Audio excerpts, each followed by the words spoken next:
ब्रह्मा विष्णु महेश अजर अमर नहीं है। इनका भी आविर्भाव अर्थात जन्म तथा तिरोभाव अर्थात मृत्यु होती है।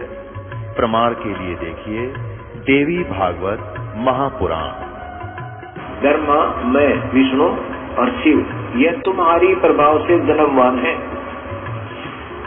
हम तो जन्मवान है, हमारा तो जन्म होता है और मरते हैं, नित्य नहीं है, हम अविनाशी नहीं है। फिर इंद्रादि दूसरे देवता नित्य किस प्रकार हो सकते हैं? कृपया अवश्य सुनिए जगत गुरु तत्वदर्शी संत रामपाल जी महाराज के अमृत वचन।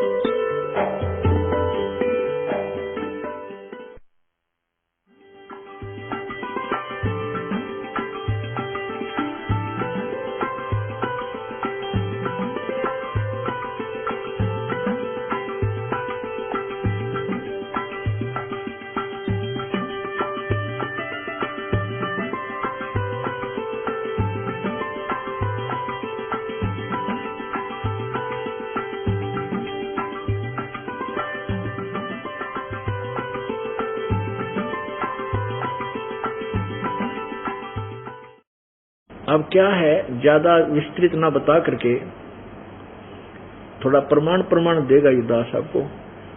अब जैसे आपको बताया कि ब्रह्मा जी दूसरों के कहने से अपने आप को भगवान मान बैठे, उधर से विष्णु ऐसे ही मान बैठे, तो दोनों का इससे बात पे युद्ध हो गया।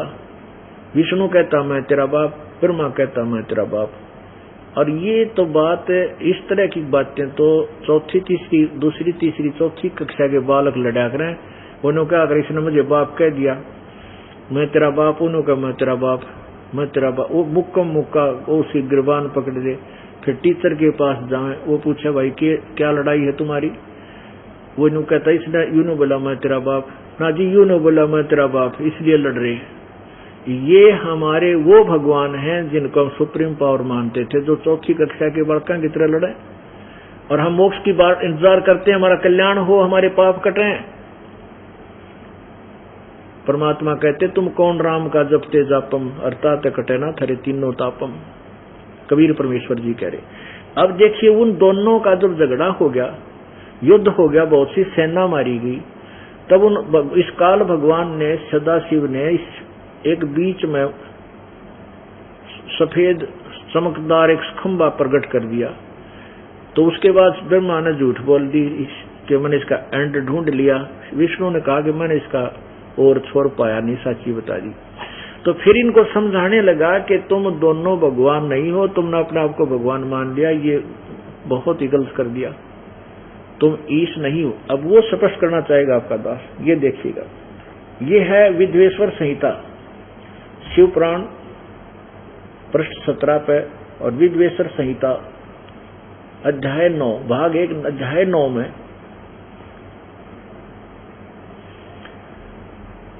अब यहां थोड़ा सा दिखाते हैं कि नंदिकेश्वर बोले इस प्रकार भगवान ने शिव ने उन नम्र हुए ब्रह्मा और विष्णु पर अनुग्रह करके उनके युद्ध में जो परस्पर की सेना मारी गई थी उस सबको अपनी शक्ति से जीवित कर दिया। फिर उनसे कहने लगा कि मेरा सकल और निष्कल दोनों स्वरूप हैं। सकल माने साकार निराकार, निष्कल माने जिसकी कोई सकल ना हो, सूरत ना हो, मूर्ति ना हो, निराकार। वेद से दो रूप है, परंतु और ईश्वर नहीं है, मेरे अतिरिक्त कोई ईश्वर नहीं है। इस कारण उनके दो रूप नहीं हो सकते। पहला सतम रूप, ये खंबा रूप, और दूसरा पीछे मूर्तिमान रूप धारण किया है, वो खुद खड़ा हो गया आके शिव रूप में। इसमें ब्रह्म रूप निष्कल है और ईश रूप सगुण है। मेरे ये दोनों रूप सिद्ध हैं, ये काल बोल रहा है, ये सदाशिव, दूसरे किसी के नहीं।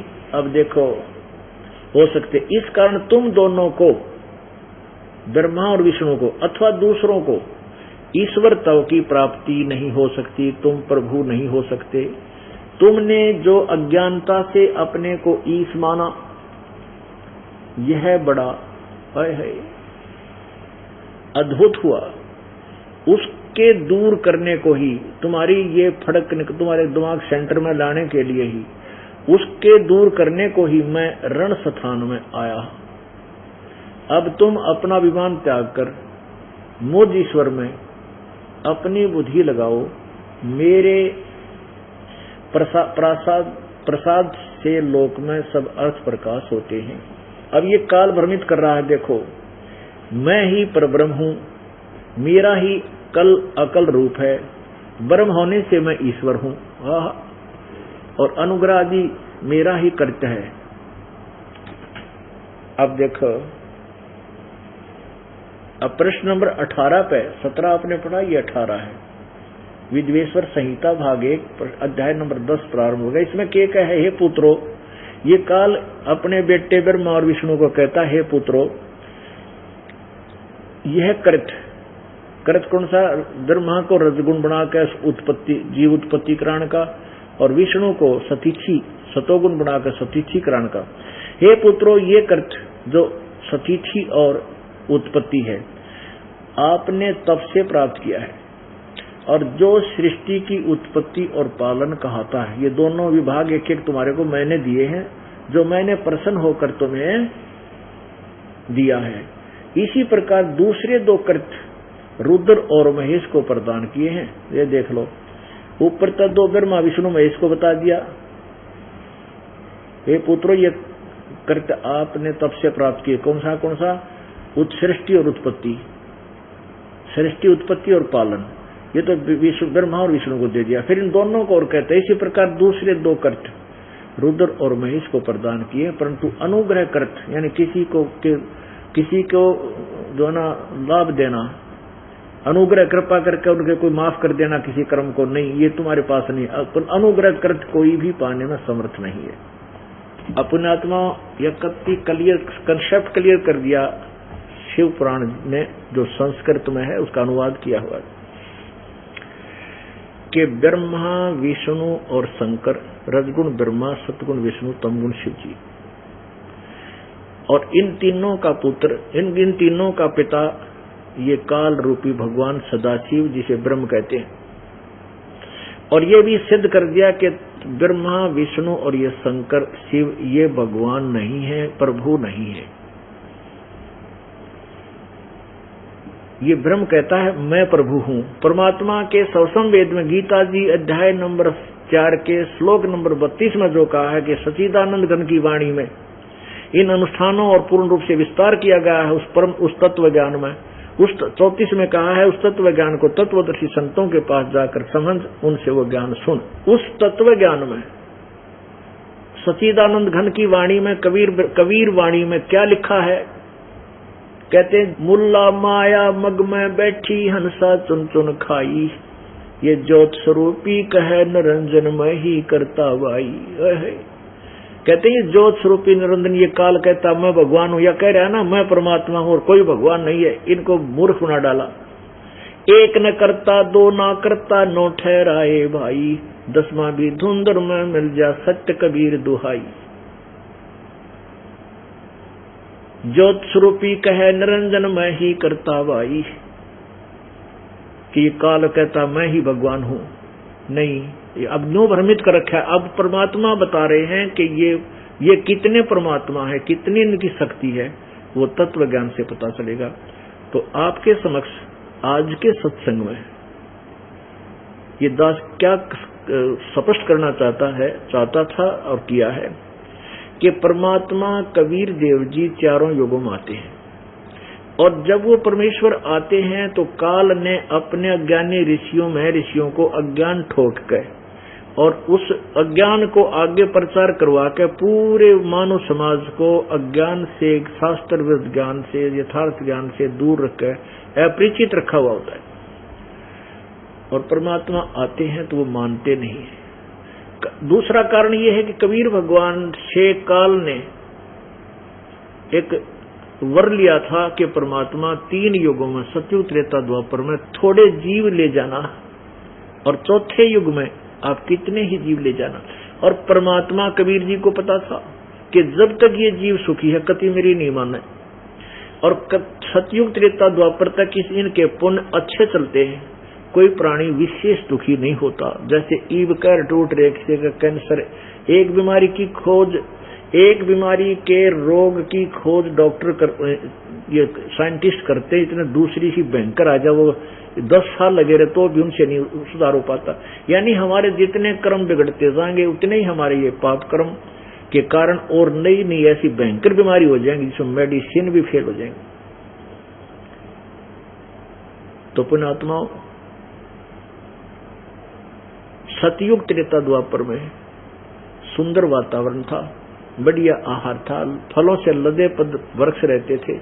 तो ये भक्ति तो करते ही थे, लेकिन परमात्मा की यथार्थ भक्ति को ना मान करके जो भी दंत कथा थी उसी पर आरूढ़ रहे।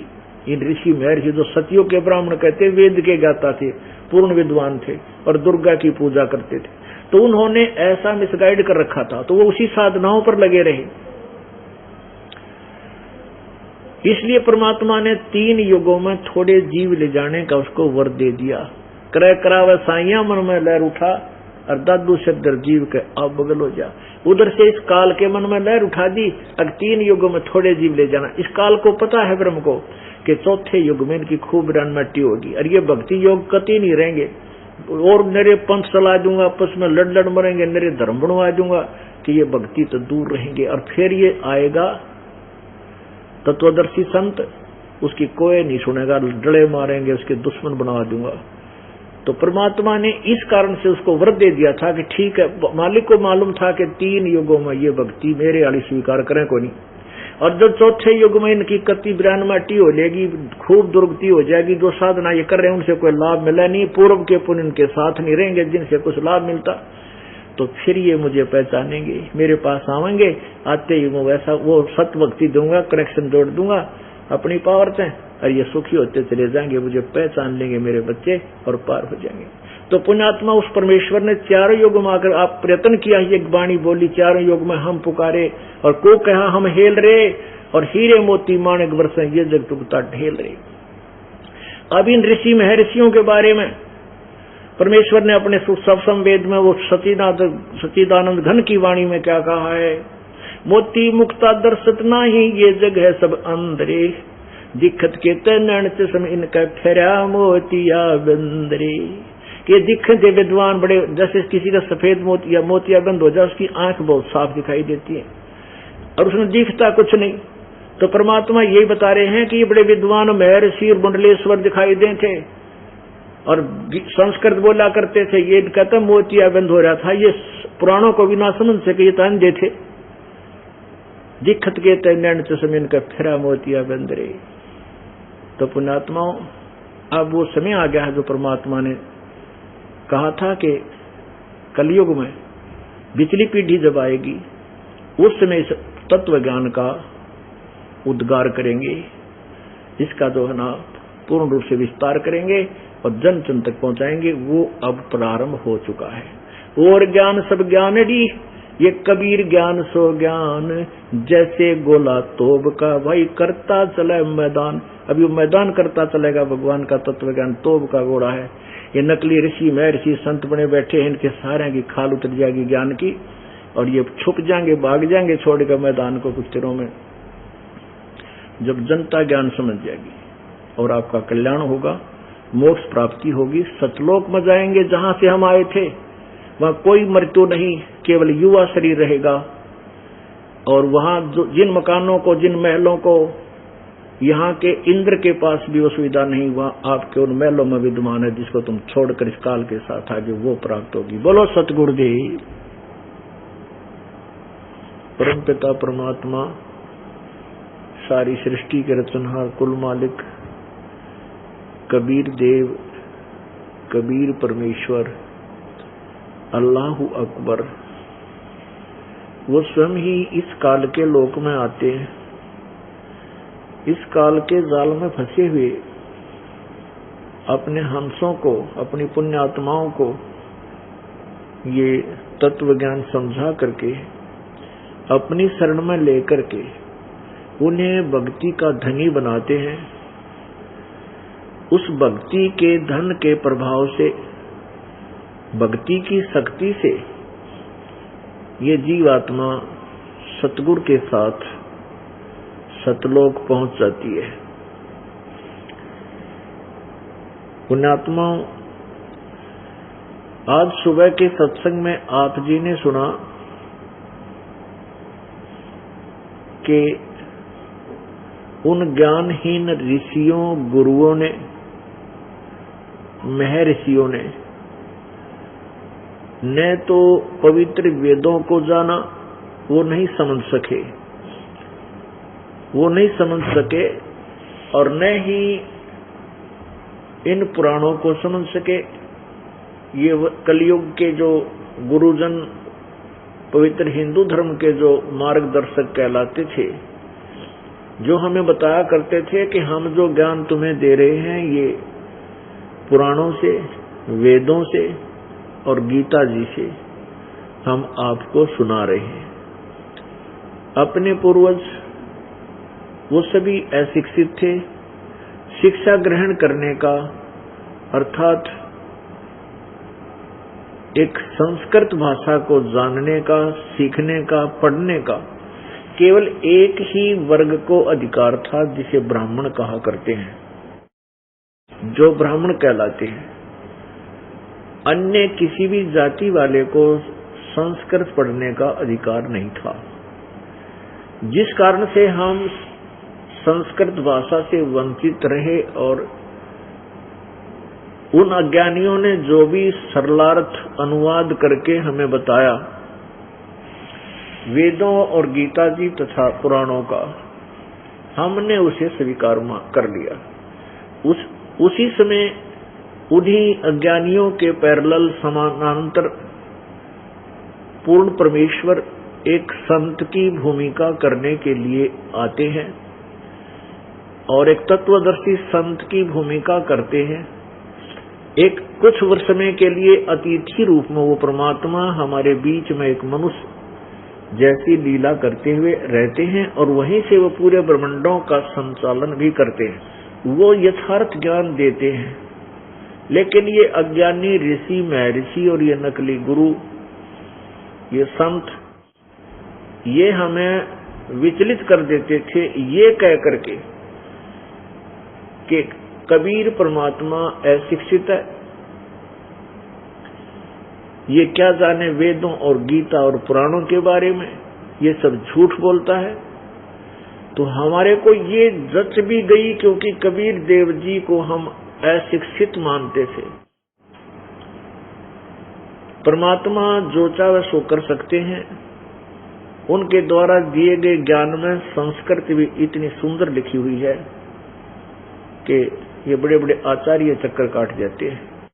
परमात्मा हर जीव की लैंग्वेज को समझता है। मच्छर, चींटी, हाथी, शेर, पक्षी, पशु पक्षी और मनुष्य किसी भी क्षेत्र का है, उसकी लैंग्वेज को भी, भाषा को भी परमात्मा जानता है। इसी प्रकार वो परमेश्वर कबीर देव जी अपने द्वारा रची हुई सृष्टि का यथार्थ ज्ञान दिया करते थे और वो साथ में ये बताया करते थे कि जिन भगवानों को तुम पूज रहे हो, ब्रह्म, परब्रह्म, रजगुण ब्रह्मा, सतगुण विष्णु, तमगुण शिव जी, ये पूजा के योग नहीं, ये तुम्हें मोक्ष नहीं दे सकते। इस बात से वो अज्ञानी गुरु लोग अपनी रोजी रोटी बंद होने के डर से बहुत दुखी हुए और जनता को भ्रमित करके परमेश्वर कबीर जी के पीछे लगा दिया। ये जुलाहा जाति में उत्पन्न कबीर हमारे देवताओं की निंदा करता है, इनको हे बताता है, इनको कहता है ये इनकी पूजा करने वाले मूर्ख हैं, अज्ञानी हैं, इसकी बातों पर विश्वास मत करो। और उस समय उनकी दाल गलगी, क्योंकि हमारे पूर्वज अशिक्षित थे। वो कलयुग का प्रथम चरण था।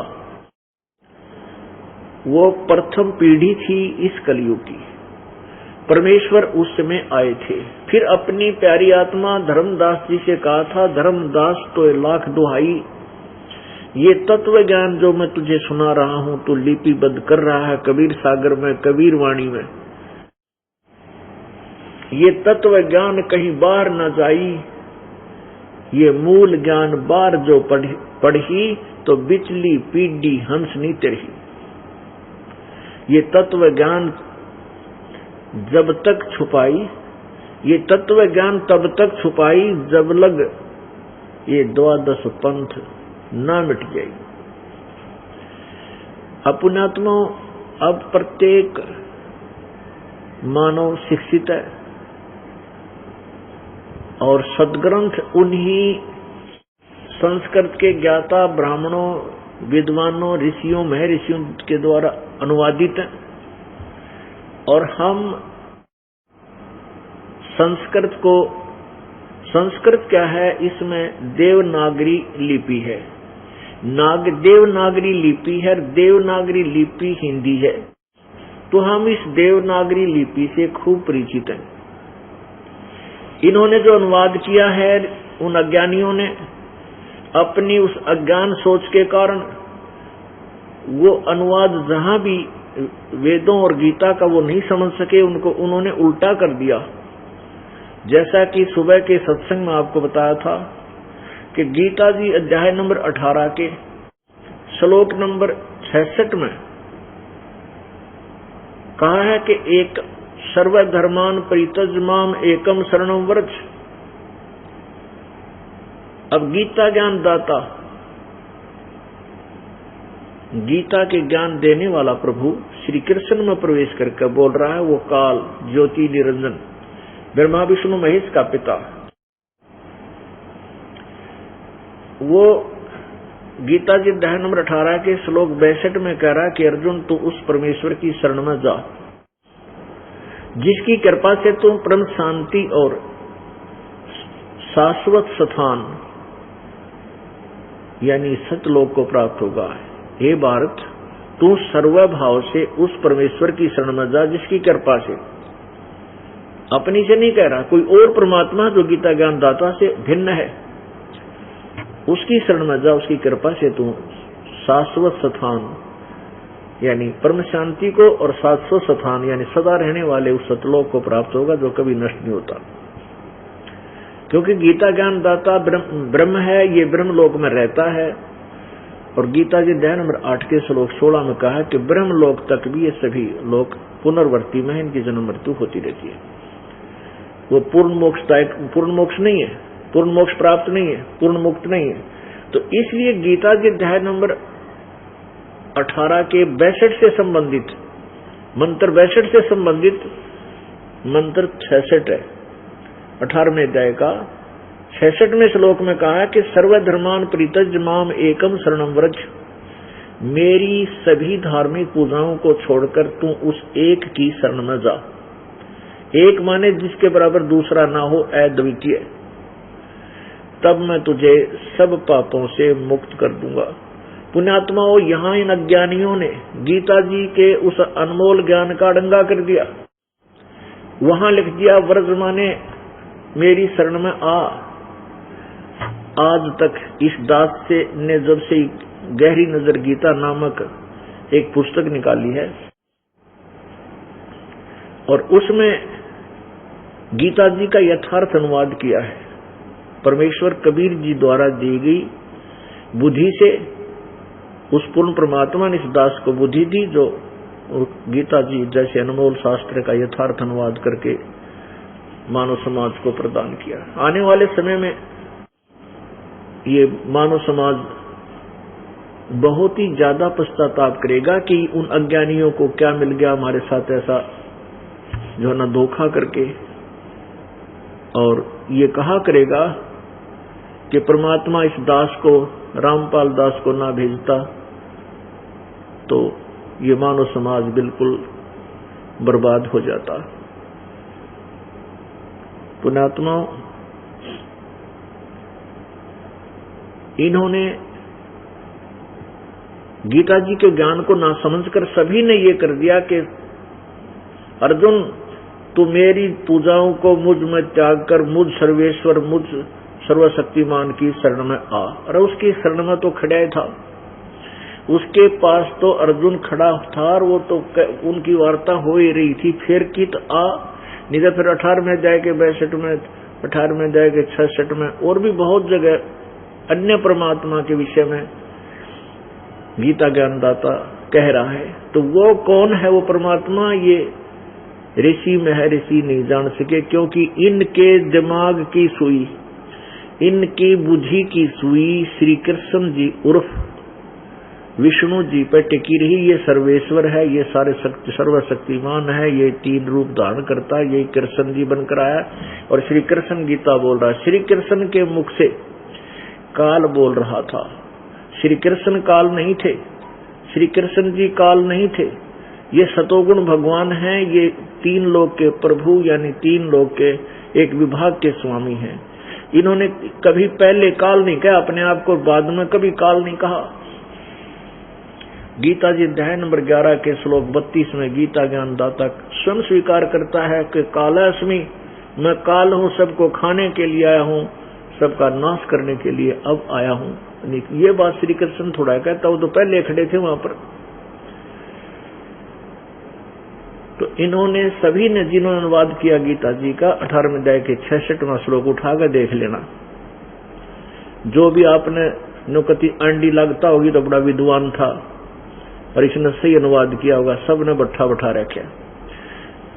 और यहां से पूरी गीता का ज्ञान ही, उसका दिशा ही बदल जाती है, अज्ञान की तरफ चल जाती है कि जहां वर्तमान जाना होता है उसका आना कर दिया, क्योंकि ये समझ नहीं सके कि श्री कृष्ण किसकी तरफ संकेत कर रहा है कोई, क्योंकि वो श्री कृष्ण से ऊपर किसी को जाना ही नहीं थे। एक समय अब हमारे साथ एक ऐसी, हमारे ऊपर एक ऐसी छाप बन गई ब्रह्मा विष्णु महेश की, हम इनसे ऊपर किससे नहीं मानते थे। एक समय एक जो है एक चुटकुला प्रकाशित हुआ था एक समाचार पत्र में, उसमें कुछ मंत्रियों के ऊपर, केंद्र के 1-2 मंत्री के ऊपर कुछ आरोप लगाए गए थे कोई भ्रष्टाचार के। तो उसमें किसी ने प्रश्न किया था कि भाई मैंने सुना है कि ऐसे ऐसे अमुक मंत्री के ऊपर ये आरोप लगे हैं और ये आरोप सिद्ध हो गए तो इनको इतने वर्ष की सजा होगी। दूसरा फिर वो पूछता है कि क्या यदि प्रधानमंत्री और राष्ट्रपति ऐसी गलती कर दे तो क्या इनको भी सजा हो सकती है? तो उत्तर दिया उसने कि ये के डीसी लाग रहे हैं, इनको भी सजा होगी। कहने का भाव ये है कि हमारे अंदर एक ऐसी छाप बनी हुई है, डीसी को हम सुप्रीम पावर मानते थे और वो ऐसा हृदय में जच गया था कि डीसी तो गड्ढारा डीसी लाग रहा है, तो किनारा डीसी बन रहा है। तो हमारे हृदय में डीसी को सुप्रीम पावर मानकर उसी की उपमा गान लागे थे। तो ऐसे ही अब हमें ऐसा लगता है कि ब्रह्मा विष्णु महेश से ऊपर जो ब्रह्म परब्रह्म और पूर्ण ब्रह्म शक्तियां हैं, हम इन ब्रह्मा विष्णु महेश की उपमा उनसे भी अधिक अपने हृदय में जमाए बैठे थे। कारण क्या था कि हमें पूर्ण परमात्मा के विषय में ज्ञान नहीं था। अब पूर्ण परमात्मा के विषय में ज्ञान उस स्वयं ही आकर परमेश्वर ने ही दिया है, नहीं तो ये ब्रह्म अर्थात ये क्षर पुरुष, ये काल भगवान, ये जीव को उस परमेश्वर से परिचित नहीं होने देगा, क्योंकि इसको डर है कि यदि उस भगवान का ज्ञान इस प्राणी को हो गया तो ये यहाँ से भाग जाएगा और तेरे जाल से परिचित होकर के ये परमात्मा के चरणों में चला जाएगा। पुण्यात्माओं, अब यहाँ प्रश्न एक और समस्या आपके मन में हृदय में उत्पन्न होगा, एक शंका कि गीता जी में तो काल ने बोला है, ये बता रहा है कि उस परमात्मा की शरण में जा, पुण्यात्मा, ये तो वेदों का ज्ञान जो है परमेश्वर जी ने, पूर्ण परमात्मा ने, कबीर जी ने इस काल के कंप्यूटर में डाल दिया। अब ये उसको चेंज नहीं कर सकता, इसने न्यू बोलना पड़ेगा।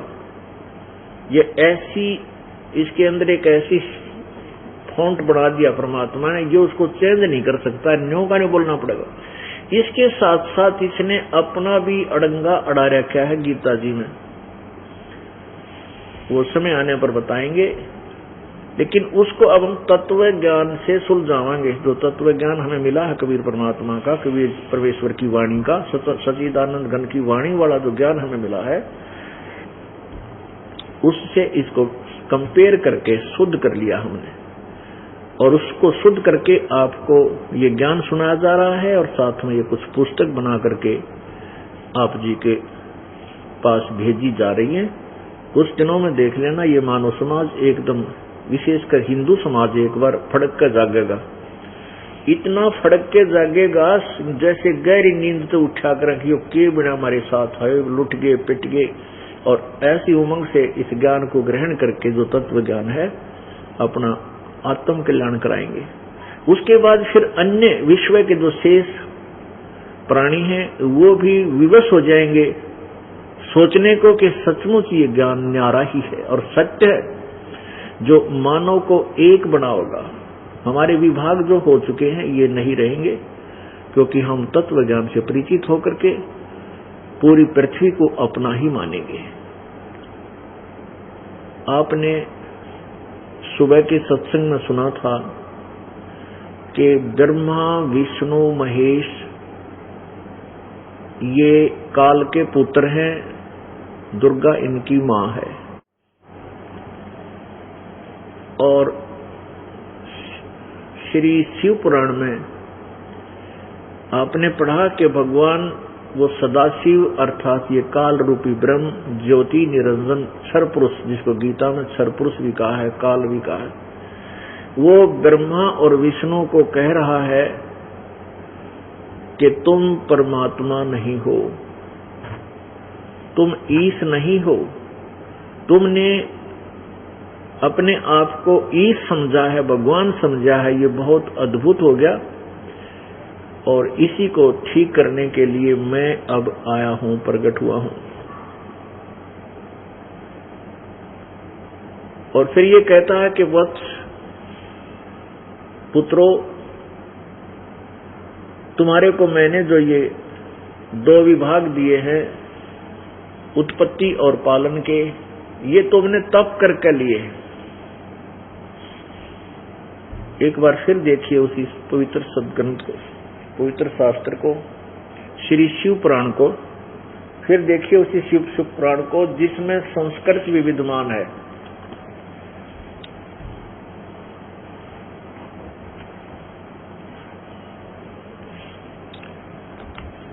पुण्यात्माओं, ये एक ऐसा निर्मल ज्ञान है, एक ऐसा जटिल प्रश्न हो गया कि हमारे अंदर अज्ञान बहुत बढ़ गया।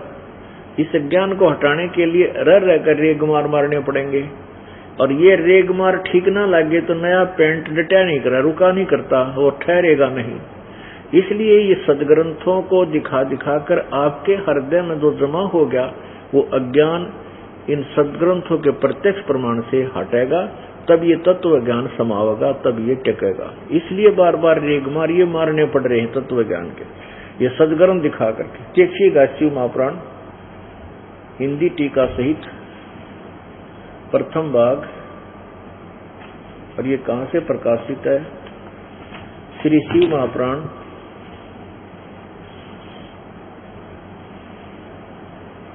ये है विद्यावारिधि पंडित ज्वाला प्रसाद जी मिश्र कृत हिंदी टीका सहित खेमरा श्री कृष्ण दास प्रकाशन बंबई। इसमें आप देखिएगा ये है शिवपुराण रुद्र संहिता, शिवपुराण रुद्र संहिता भाग 2, रुद्र संहिता भाग 2 अध्याय 1 में मंत्र 17 में ब्रह्मा विष्णु महेश ये तीनों देवता शिव, ये शिव कौन है? ये काल ज्योति निरंजन के अंश से प्रकट है। अब देखो, ब्रह्मा विष्णु महेश ये तीनों देवता शिव के अंश से प्रकट हैं। देखा कि बकवाद कर दी। महेश उनमें स्वयं पूर्ण स्वयं शिव है ही है, पूर्णतः।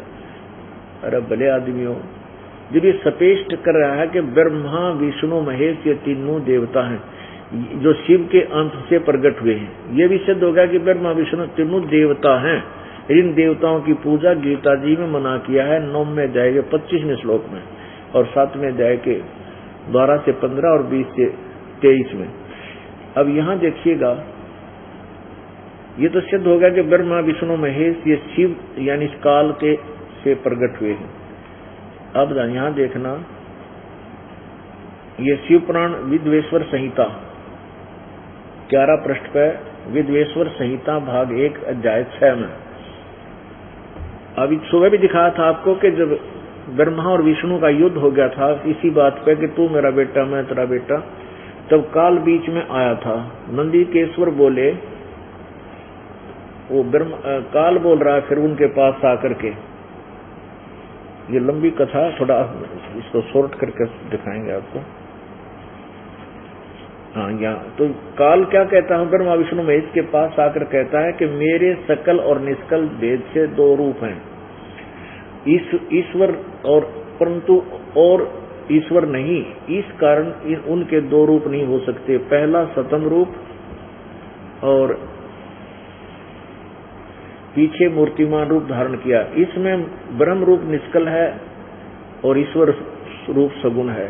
मेरे ये दोनों रूप सिद्ध हैं, ये काल कह रहा है, जो शिव रूप में प्रकट हो जाता है, दूसरे किसी के नहीं हो सकते। इस कारण तुम दोनों को अपने आत्मा ब्रह्मा विष्णु महेश का किस बात पर झगड़ा हुआ था? ब्रह्मा कहता मैं भगवान हूँ और विष्णु और शिव को मैंने उत्पन्न किया है, तू मेरा बेटा है, विष्णु तू मेरा पुत्र है। विष्णु जी कह रहा है कि मैं जगत का करता हूँ, मैं भगवान हूँ और तू मेरा पुत्र है, तू मेरी नाभि कमल से उत्पन्न हुआ। इनकी भगवान अपने आप को मालिक बताकर लड़ाई हो रही थी कि मैं भगवान हूँ, वो कहता मैं भगवान हूँ, मैं ईश हूँ, प्रभु हूँ। तो यहाँ वो काल इनका पिता आकर कह रहा है कि तुम भगवान नहीं हो, तुमने अपने आप को भगवान मान लिया, या तुम्हारी बहुत गलती की है तुमने। ये देखो, मेरे ये दोनों रूप सिद्ध होते हैं, वे सिद्ध हैं, दूसरे किसी के नहीं। आगे कहा है हो सकते, इस कारण तुम दोनों को अथवा दूसरों को ईश्वर तव की प्राप्ति नहीं हो सकती। तुम ईश्वर नहीं बन सकते। तुमने जो अज्ञान से अपने को ईश माना, भगवान मान लिया, यह बड़ा ही अद्भुत हुआ। उसके दूर करने को ही मैं रणस्थान में आया। अब तुम अपना ज्ञान त्याग कर मुझ ईश्वर में अपनी बुद्धि लगाओ। मेरे प्रसाद से लोक में सब अर्थ प्रकाश करते हैं। आगे देखो, अब 18 पृष्ठ पे ये काल कह रहा, पुत्रो, हे पुत्रो, ब्रह्मा और विष्णु को यह कृत आपने तप से प्राप्त किया है जो कि सृष्टि की उत्पत्ति और पालन कहता है, सो मैंने प्रसन्न होकर तुम्हें दिया है। इसी प्रकार से दूसरे 2 कृत रुद्र और महेश को प्रदान किए हैं, परंतु अनुग्रह कृत कोई भी पाने में समर्थ नहीं है। अब देखो स्पष्ट हो गया, यह कृत आपने तप से प्राप्त किया है। पुत्रो, हे पुत्रो, यह कृत काल कह रहा है बेटो ब्रह्मा और विष्णु को कि दोनों जो तुम्हारे को मैंने दिए हैं ये उपाधि, ये तुमने किया तो तुमने अपना तप है, उस तप से मैंने तुम्हें दिया है। सृष्टि की उत्पत्ति और पालन कहता है और प्रसन्न होकर तुम्हें दिया है। इसी प्रकार 2 कृत रुद्र और महेश को प्रदान किए, परंतु अनुग्रह कृत कोई भी पाने को समर्थ नहीं है। अब देखो कितना स्पष्ट हो गया। इस पवित्र हमारे पवित्र पुराण ही हमें बता रहे हैं कि ब्रह्मा और विष्णु भगवान नहीं है और ये काल के बेटे हैं, सदाशिव के पुत्र हैं। अब इसमें इसने 4 सिद्ध कर दिए, ब्रह्मा, विष्णु और महेश। और ये बोलनिया न्यारा है जो कह रहा है ये चौथा है। अब पुण्यात्माओं, अब ये तो सिद्ध हुआ कि ब्रह्मा, विष्णु, महेश परमात्मा नहीं है। पुराण शिव पुराण ने सिद्ध कर दिया और ये भी सिद्ध कर दिया कि ये तीनों देवता हैं। अब हम अपनी पवित्र गीता जी को पढ़ेंगे, देखेंगे। और पवित्र गीता जी जो है वेदों का सारांश है, वेदों का निष्कर्ष है, जिसके अंदर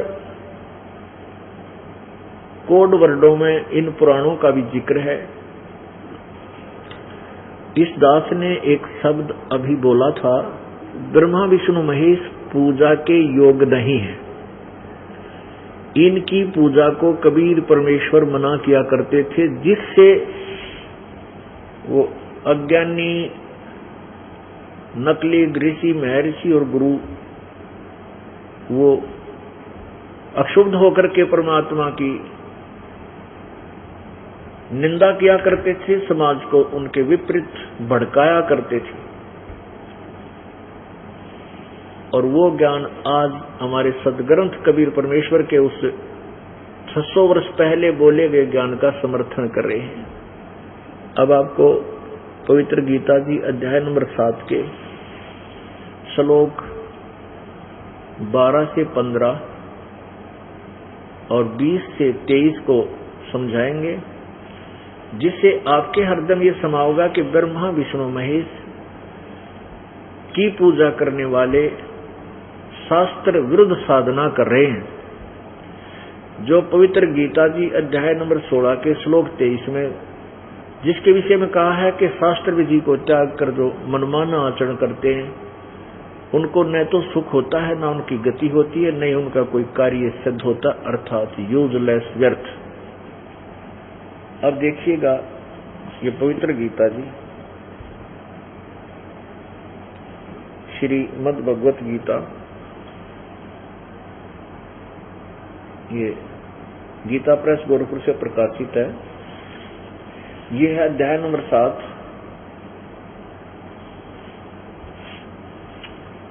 और श्लोक नंबर 12।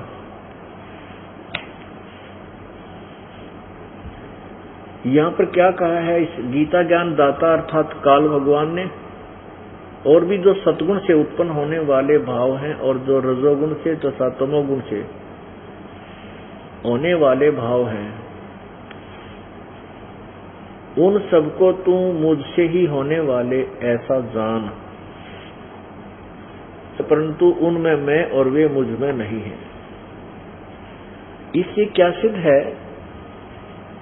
इससे ये सिद्ध हुआ कि रजगुण ब्रह्मा से उत्पत्ति, सतगुण विष्णु से सती थी और तमगुण शिव से जो संहार, ये जो कुछ भी हो रहा है इसका मुख्य कारण तो ये गीता ज्ञान दाता काल है, जो श्री कृष्ण के शरीर में भूत की तरह प्रवेश करके प्रेत की तरह बोल रहा था।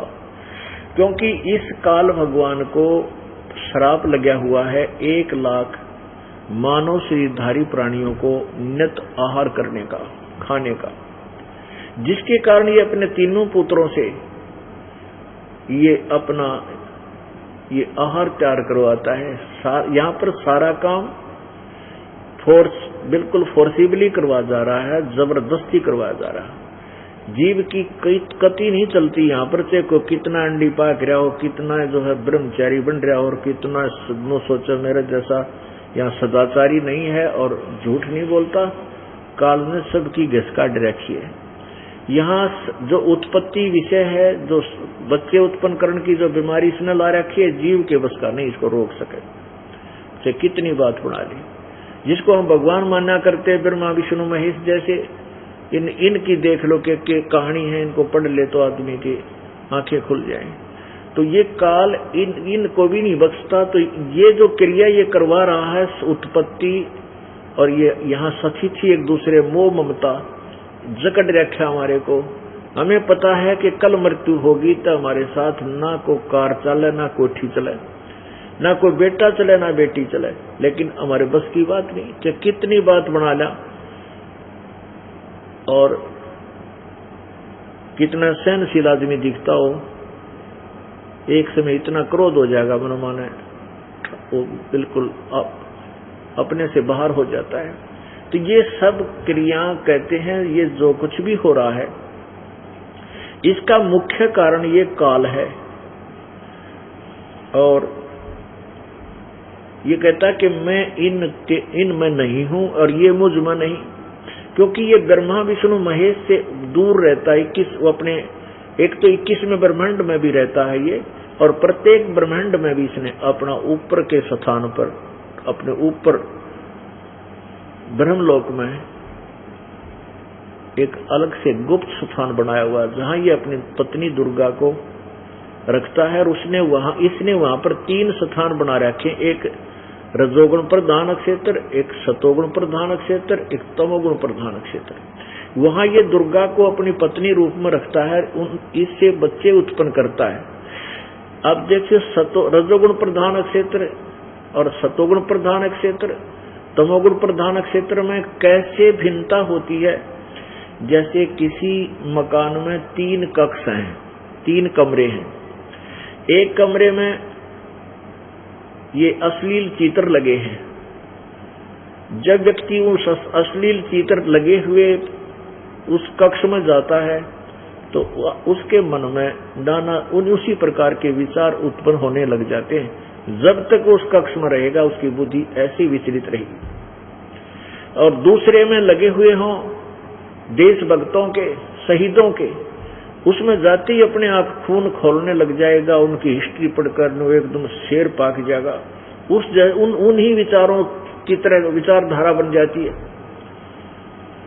और फिर जिस कक्ष के अंदर साधु संत फकीरों महापुरुषों के चित्र लगे हों, उनकी कहानी से परिचित हो, तो वैसा ही स्वभाव बन जाता है, विनम्र स्वभाव, सबके प्रति दया, यानी वैसी ही नेचर बन जाती है।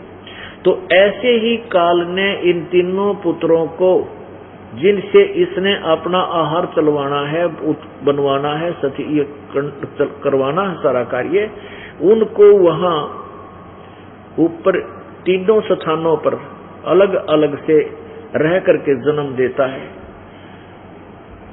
जब दुर्गा और ये काल उस रजोगुण प्रधान क्षेत्र में होते हैं, इनके संयोग से जो पुत्र वहां उत्पन्न होता है, तो उसका स्वभाव, उसके अंदर रजोगुण उतना ही परिपूर्ण हो जाता है। वो रजोगुण युक्त ब्रह्मा बन जाता है। ब्रह्मा उसका नाम रख देते हैं। और जब ये सतोगुण प्रधान क्षेत्र में दोनों रहते हैं, और जब तक वो वहां एक बच्चे की उत्पत्ति होती है, तो वो सतोगुण युक्त हो जाता है, उसको ये विष्णु नाम रख देते हैं। और तीसरा जो तमोगुण प्रधान क्षेत्र है, उसमें ये दोनों पति पत्नी रूप में रहते हैं। इनसे जो पुत्र उत्पन्न होता है उसको ये तमोगुण युक्त, और इसका नाम महेश रख देते हैं। इन तीनों को फिर उत्पत्ति, सथिथि और संहार का कार्य देकर और इनकी शादी कर देते हैं। दुर्गा अपने ही अन्य 3 रूप धारण करती है, और इन तीनों की शादी करके एक एक विभाग के स्वामी नियुक्त कर दिए जाते हैं। रजोगुण विभाग का ब्रह्मा, सतोगुण विभाग का विष्णु और तमोगुण विभाग का शिव। अर्थात एक ब्रह्मांड में ये एक विभागीय मंत्री हैं, और इनका पिता जो काल है, ये एक ब्रह्मांड के अंदर ये समझ लो मुख्यमंत्री है का रोल कर रहा। इस तरह इस सतीथि को हम समझेंगे, तब हम सदग्रंथों को समझ सकेंगे और पूर्ण परमात्मा को जानकर हम मोक्ष करा सकेंगे। अब देखिएगा, ये अध्याय नंबर 7 श्रीमद् भगवद गीता जी, अध्याय नंबर 7 श्लोक 12 समझ में आएगा अपने।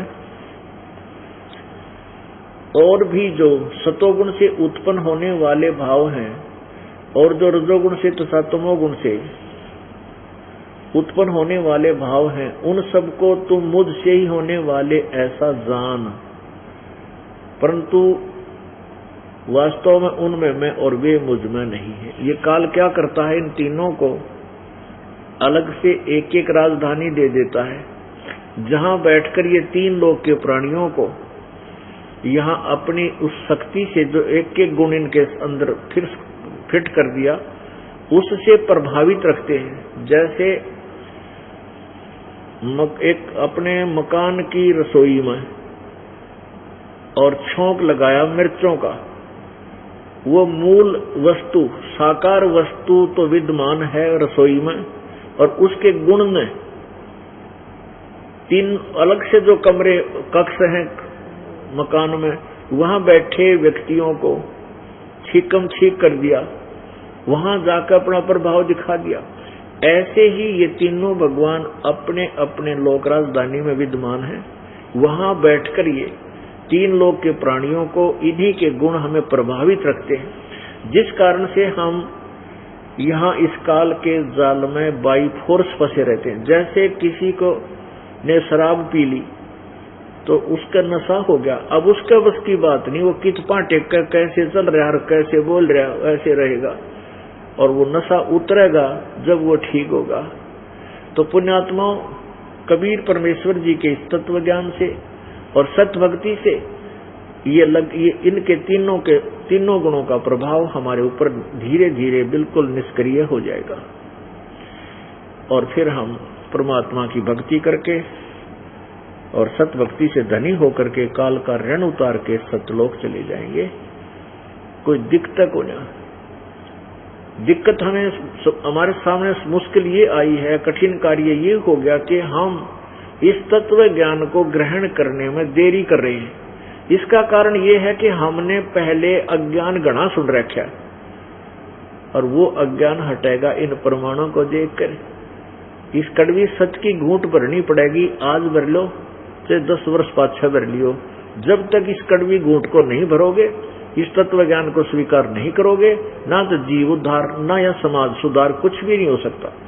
दूनी आग लगती जा रही है, मानो कितना गिरता जा रहा है। और इस तत्व ज्ञान को समझ के फिर हम एक दूसरे से दया पैदा होगी, भगवान से डर लगेगा, बुराइयों से बचेंगे हम, और परमात्मा हमारी वो आवश्यकता पूरी करेगा जो कोई भी ना कर सकता। राजा भी नहीं कर सकता उन आवश्यकताओं को जो परमात्मा किया करता है। राजा भी भगवान के आगे हाथ जोड़ता फिरता है। जब हमें उस परमात्मा से सहारा मिलेगा तो हम ना चोरी कर सकते, ना ठगी करेंगे, किसी चीज के कसर ना छोड़ा, कमी नहीं छोड़ेगा भगवान। तो और फिर हमें ज्ञान होगा, डर भी होगा, ज्ञान से डर बनता है, फिर हम वो गलतियां भी नहीं करेंगे। इस प्रकार समाज सुधार भी होगा, सब बुराइयों से बच जाएंगे, और परमात्मा की भक्ति करके हम सतलोक चले जाएंगे, जहां से हम बिछुड़कर आए इस गंदे लोक में। अब ब्रह्मा विष्णु महेश, रजगुण ब्रह्मा, सदगुण विष्णु, तमगुण शिव जी, ये तो सत्य होगी। अब ये तीनों भगवानों से ही ये सृष्टि काल की चल रही है, और ये पूजा के योग नहीं है। जो इनकी पूजा करते हैं वो शास्त्र विरुद्ध साधना कर रहे हैं, ये देखिएगा। अब 13वें श्लोक में क्या बताया है, 7वें अध्याय के गुणों के कार्य रूप सात्विक, राजस और तामस, इन तीनों प्रकार के भाव से ये सारा संसार प्राणी समुदाय मोहित हो रहा है।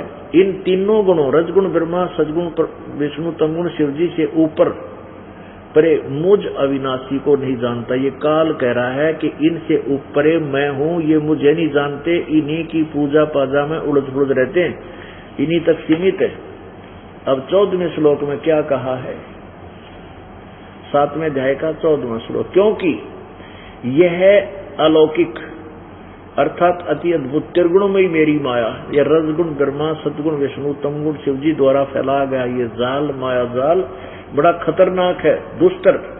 परंतु जो पुरुष, जो साधक मुझको भजते हैं, इस ब्रह्म को भजते हैं, काल को भजते हैं, वो माया का उल्लंघन कर जाते हैं, अर्थात संसार से तर जाते हैं। कहने का भाव ये है कि जो ब्रह्मा विष्णु महेश की पूजा ना करके केवल ब्रह्म साधना करते हैं, वो जैसे ब्रह्मा विष्णु महेश की जो पूजा करते हैं, शिव का पुजारी शिव के लोक में, विष्णु का पुजारी विष्णु के लोक में, ब्रह्मा का पुजारी ब्रह्मा के लोक में जाकर कोई देव पद प्राप्त कर लेगा, उन देवताओं के पास चले जाएंगे और वहां से फिर तुरंत ही अपने पुनः को अक्षीण करके फिर तो वापस गिर जाएंगे, 84 लाख योनियों में जाएंगे, नरक भोगेंगे।